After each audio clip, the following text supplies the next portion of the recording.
중동 지역 내 미군 거점인 요르단 북동부 타워 22 기지에서 발생한 드론 공격으로 미군 전사자들의 신원이 공식 확인되었습니다.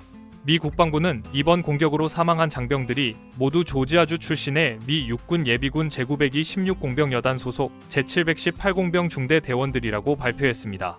사망자의 명단에는 46세 윌리엄 제롬 리버스 중사, 24세 케네디 라돈 산더스 하사, 그리고 23세 브리오나 알렉산드리아 모펫 하사가 포함되었습니다.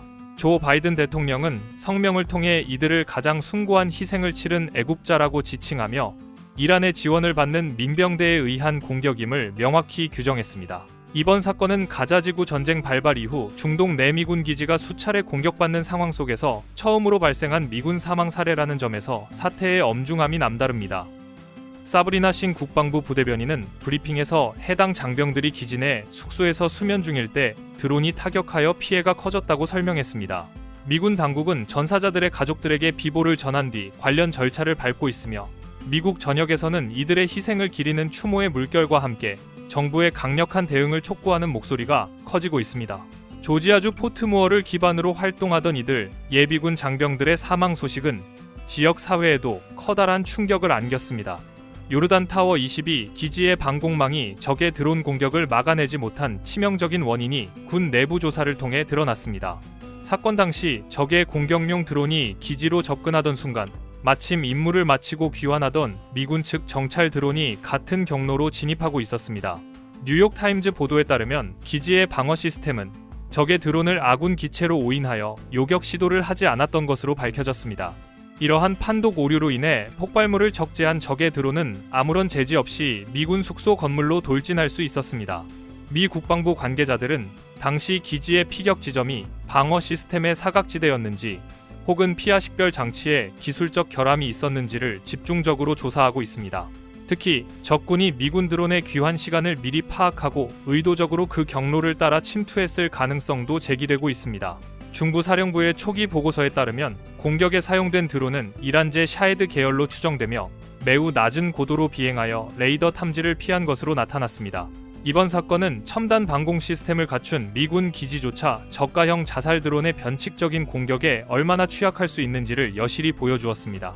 결과적으로 아군을 보호해야 할 식별 시스템의 일시적 혼란이 3명의 젊은 장병을 숨지게 한 결정적 비극으로 이어졌습니다. 이번에 피해를 입은 제902 16공병여단 소속 장병들은 일반적인 전투병이 아닌 기반시설 건설과 수리를 담당하는 숙련된 기술 부대였습니다. AP통신이 보도한 부대 분석 자료에 따르면 전사한 리버스 중사와 산더스, 모펫 하사는 요르단과 시리아 접경 지역에서 미군 기지의 방호벽을 보강하고 급수시설을 정비하는 핵심 공병 임무를 수행 중이었습니다. 미 육군 예비군 사령부는 이들이 조지아주 포트무어를 근거지로 활동하던 시민군이었으며 중동 내 테러 세력 확산을 막기 위해 자발적으로 파병 임무에 나섰던 점을 강조했습니다. 국방 전문가들은 정규군이 아닌 예비군 인력이 최전방에 배치된 이유에 대해 미군이 현행 작전의 효율성을 높이기 위해 전문 기술을 가진 예비군 부대에 의존해왔던 구조적 배경을 지목합니다. 실제로 제902 16공병여단은 과거 이라크와 아프가니스탄 전쟁에서도 도로 건설과 폭발물 제거 지원 업무에서 중추적인 역할을 담당해온 부대입니다. 하지만 이번 사건을 계기로 예비군 부대의 방어 수준과 개인 보호 장구 보급 상태가 정규군에 비해 미흡한 것이 아니냐는 지적이 미국 내에서 제기되고 있습니다. 조지아주 지역 사회에서는 평범한 직장인이자 학생이었던 이들이 국가의 부름을 받고 나간 지 얼마 되지 않아 전사자로 돌아온 사실에 대해 깊은 비탄에 빠져 있습니다. 미 육군 장성 출신의 한 분석가는 예비군이 수행하는 비전투 지원 임무가 현대전에서는 오히려 적의 소프트 타깃이 되어 더 큰 위험에 노출될 수 있다고 경고했습니다. 사망자 3명 이외에도 현장에서 발생한 부상자 규모가 당초 발표보다 훨씬 심각한 수준임이 드러나고 있습니다. 미 국방부 공식 브리핑에 따르면 이번 타워 22 피격으로 인한 부상자 수는 40명을 넘어섰으며 이 중 상당수는 육안으로 확인되지 않는 뇌 외상을 호소하고 있습니다. AP통신의 보도에 따르면 부상자 중 8명은 상태가 위중하여 정밀 치료를 위해 독일 랜드스툴 미군 병원으로 긴급 후송되었습니다. 특히 폭발 당시 발생한 강력한 충격파로 인해 수십 명의 장병이 기억 상실과 심한 두통을 동반한 외상성 뇌 손상을 입은 것으로 확인되었습니다. 의료 전문가들은 이러한 비가시적 상처가 향후 외상 후 스트레스 장애로 이어질 가능성이 매우 높다고 경고하며 피해 규모가 시간이 갈수록 확대될 수 있음을 시사했습니다. 미 중부 사령부는 기지 내 의료시설이 드론 공격의 여파로 일시 마비되었으며 추가적인 후송 작전이 진행 중이라고 밝혔습니다. 국방부 대변인은 부상 장병들의 신체적 부상뿐만 아니라 정신적 충격에 대한 전수조사를 실시하고 있다고 덧붙였습니다. 이번 사건은 단일 공격으로 발생한 미군 인명 피해 규모 면에서 최근 수년 사이 가장 치명적인 사례로 기록될 전망입니다.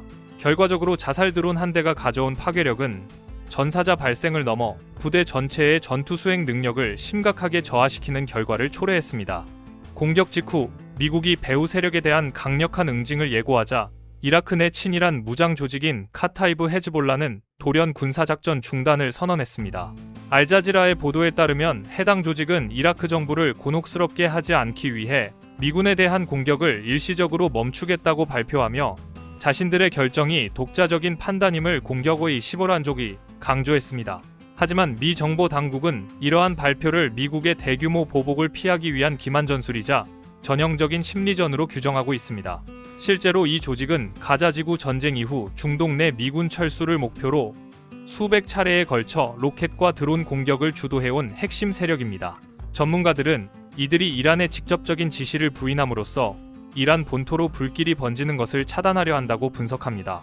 그러나 미 국방부는 말이 아닌 행동으로 판단하겠다는 냉담한 반응을 보이며 이들의 발표와 상관없이 타격 대상을 이미 선정했음을 시사했습니다. 이라크 정부 역시 자국 영토 내에서 활동하는 민병대가 미군 사망 사고를 일으켜 국가적 위기를 초래한 것에 대해 당혹감을 감추지 못하고 있습니다. 민병대 내부에서도 미국의 압도적인 화력이 집중될 것을 우려하여 활동 범위를 축소하려는 움직임과 오히려 투쟁을 강화해야 한다는 강경론이 충돌하고 있는 상황입니다. 결국 카타이브 헤즈볼라의 갑작스러운 태도 변화는 역설적으로 이번 사건이 초래할 미국의 보복 수위가 이전과는 차원이 다를 것임을 그들 스스로도 인지하고 있다는 증거이기도 합니다. 조 바이든 대통령은 요르단 미군 전사자 발생을 기점으로 이란 대리 세력에 대한 보복 공격 수위를 확정하며 강력한 응징 의사를 밝혔습니다. 로이터 통신의 보도에 따르면 바이든 대통령은 백악관 국가안보회의 참모들과의 연쇄회의를 통해 보복의 방식과 시점을 결정했으며 이번 공격이 이전과는 명확히 다른 수준이 될 것임을 시사했습니다.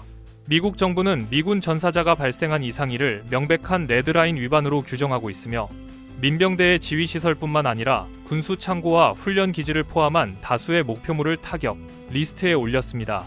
다만 미 행정부 내에서는 보복의 강도를 높이면서도 이란과의 직접적인 전면전으로 번지는 것은 피해야 한다는 신중론이 동시에 작용하고 있습니다. 존 커비 백악관 국가안보회의 전략소통조정관은 브리핑에서 미국은 중동에서 더 넓은 갈등을 원하지 않으며 이란과의 전쟁을 추구하지 않는다는 입장을 재차 확인했습니다. 이는 이란 본토를 직접 타격하기보다는 이라크와 시리아 내에 있는 이란 혁명수비대 자산과 대리 세력의 핵심 거점을 정밀 타격함으로써 메시지를 전달하려는 전략으로 풀이됩니다. 보복 공격이 지연되는 동안 미군은 중동 지역에 추가적인 항공 전력을 배치하고 방공망을 재점검하며 만일의 사태에 대비한 전투 준비 태세를 강화했습니다. 결국 미국의 결정은 가해 세력에 대한 확실한 파괴를 달성하면서도 영내 확전을 억제해야 하는 고난도의 지정학적 방정식 위에 놓여 있습니다. 미국 내부에서는 이란의 대리 세력을 타격하는 것만으로는 충분하지 않다는 강경론이 공화당을 중심으로 급격히 확산되었습니다. 미국 외교협회 CFR의 분석 보고서에 따르면 린지 그레이엄 상원 의원을 비롯한 강경파 정치인들은 이란 본토 내의 전략적 목표물을 직접 타격하여 공격의 근원지를 제거해야 한다고 강력히 주장하고 있습니다. 이들은 이란이 배후에서 자금과 무기를 공급하는 한 대리 세력에 대한 보복은 임시 방편에 불과하며 미군 장병들의 목숨을 담보로 한 소모전이 계속될 것이라고 경고합니다. 그러나 군사 전문가들은 이란 본토 타격이 가져올 파급 효과가 걷잡을 수 없는 수준이 될 것이라며 우려를 표명하고 있습니다. 만약 미국이 이란 영토를 직접 공격할 경우 이란은 즉각적으로 호르무즈 해협을 봉쇄하거나 영내 미군 우방국들에 대한 전면적인 미사일 공격으로 대응할 가능성이 매우 높습니다. 이는 세계 에너지 공급망에 치명적인 타격을 줄 뿐만 아니라 제5차 중동 전쟁으로 번질 수 있는 위험한 시나리오입니다. 이란 외무부 역시 자신들은 이번 공격과 무관하다는 입장을 고수하면서도 만약 영토가 침범당할 경우 즉각적이고 강력한 응징에 나서겠다고 위협하며 맞서고 있습니다. 바이든 행정부는 이러한 위험 요소를 고려하여 이란의 주권을 직접 침해하지 않으면서도 이란이 고통을 느낄 수 있는 제3국 내이란 혁명 수비대 시설을 주요 타격 대상으로 설정하는 절충안을 택한 것으로 보입니다. 결과적으로 이란 본토 타격로는 미국 외교 정책의 가장 뜨거운 감자로 떠오르며 중동 전체를 전쟁의 소용돌이로 몰아넣을 수 있는 결정적 분계점이 되고 있습니다. 요르단에서 발생한 미군 전사자 사건은 가자 지구의 국지적 충돌이 중동 전체를 아우르는 거대한 전쟁으로 전이되고 있음을 보여주는 결정적 신호입니다. BBC 보도에 따르면 이번 사태는 가자 전쟁 발발 이후 영내 세력 균형을 무너뜨리는 가장 위험한 변수로 작용하며 미국과 이란 사이의 직접적인 충돌 가능성을 최고조로 끌어올렸습니다. 단순히 무장단체와 미군 사이의 산발적인 교전을 넘어 국가 간의 보복 체인이 가동되기 시작하면서 중동의 지정학적 지형은 이제 돌아올 수 없는 강을 건넜다는 평가가 지배적입니다. 특히 미국이 수행하는 대규모 보복 공습의 결과가 민병대의 약화가 아닌 오히려 영내 반미 정서의 결집으로 이어질 경우 전선은 이라크와 시리아를 넘어 홍해와 레바논까지 걷잡을 수 없이 확장될 위험이 큽니다. 국제사회는 미국의 응징이 가져올 단기적 억제력보다 그 이후 전개될 장기적인 확전의 시나리오에 더 큰 우려를 표하고 있습니다. 이번에 희생된 3명의 젊은 조지아주 예비군 장병들의 비극은 중동이라는 복잡한 화약고 속에서 언제든 대규모 인명피해가 재발할 수 있다는 잔인한 현실을 일깨워 주었습니다. 결과적으로 타워 22 기지 피격 사건은 단순한 군사적 충돌을 넘어 향후 수년간 중동의 안보 질서를 재편할 거대한 폭풍의 전조가 될 전망입니다. 이제 세계의 이목은 미국의 다음 행보와 이에 대응하는 이란의 숨은 의도에 집중되며 중동은 그 어느 때보다 위태로운 운명의 기로